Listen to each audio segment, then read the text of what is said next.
With that down, guys, let's move on to main topic number 3.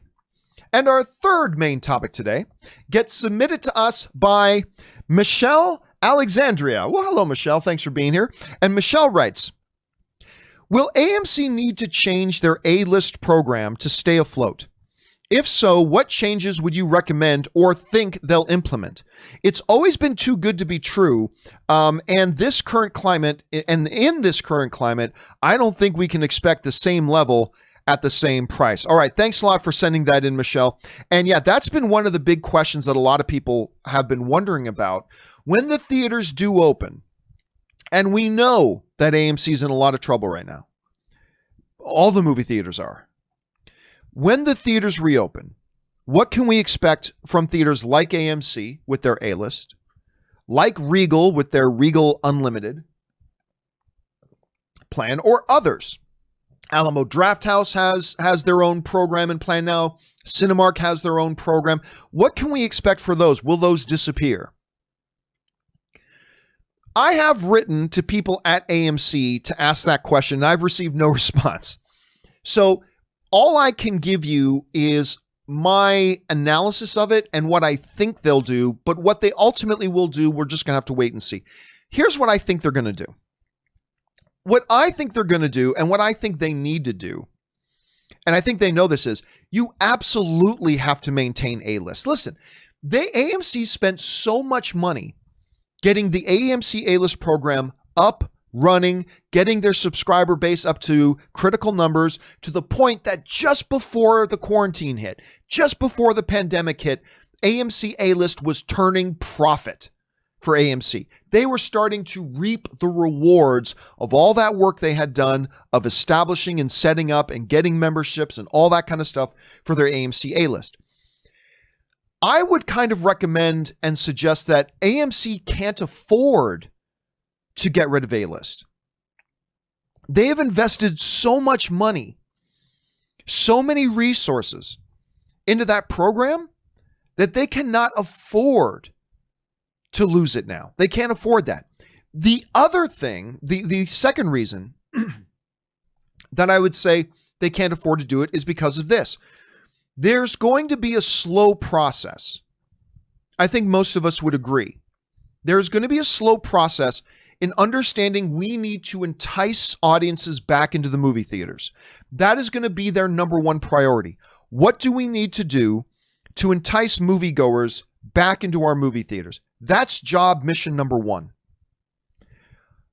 First thing they need to do, make sure audiences feel safe coming to our facilities. We're implementing new cleaning protocols, hand sanitizer for all our guests. We're going to do this. We're going to do this. We're going to do this. They got to do things, number one, to make sure that potential audiences feel comfortable coming back into their theaters. The second thing, though, is they've got to use A-list. If the first thing you got to do is to entice people back into the movie theaters, the way not to do it is to say, oh, that movie membership program you had that you love using that gets you to come to our theaters, we're going to kill it. We're going to axe it. I don't think that's the way that they're going to entice people back. They need to do that because you also got to remember this. As a movie theater chain, AMC doesn't make its money on movie tickets. That's not how they make their money.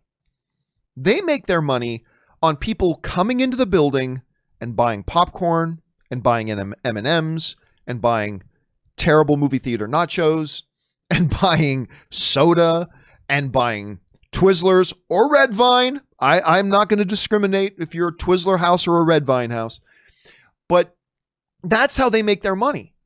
So they need to get these people back into the theaters. The AMC A-list members are probably your first line and your first wave of people who will be willing to come back to the theaters. You cannot get rid of it. My thoughts on this is AMC cannot afford, either because of the initial investment they already put in or the fact that they need this program to help entice people back to the theaters. They cannot afford to not come back with, to fail to come back with A-list. They can't afford it. They have to come back with A-list.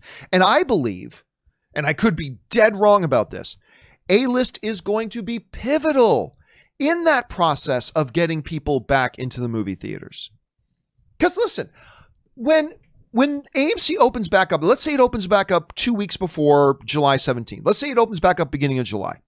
And they're playing Onward, and they're playing Invisible Man, and they're playing The Gentleman. You know, all movies that I've already seen, all movies that are already available for home video viewing. You know, I'm probably not going to want to go to the theaters and drop $12. Oh, let's face it, I would. I would still go and drop $10. But a lot of people wouldn't want to go and drop 10 or $12 to go and see those again. But hey, guess what? If you're an A-list member and you just want to get back into the movie theater, you may go and buy some popcorn. It's about the process. So good idea or bad idea, I just don't think AMC can afford to not come back with AMC A-List. I don't think Regal can afford to come back without Regal Unlimited. So I'm guessing, and it's only a guess, I'm guessing those programs will still be there, especially will still be there when the movie theaters open back up again. Again, I say that with no insider information. I never heard from anybody at AMC that said one way or the other. That's simply my guess of it all, breaking down the information that we have, but that's my thoughts. Question is, guys, what do you think is going to happen when these theaters start to reopen? Do you think theaters like Regal, like AMC, with these movie membership programs, are they going to come back with those membership programs intact? Or are they going to go, hey, listen, we have to suspend these programs because we can't afford to run them right now? Do you think maybe they'll do that? We'll find out soon enough. Jump down to the comment section below and let me know your thoughts. All right, guys.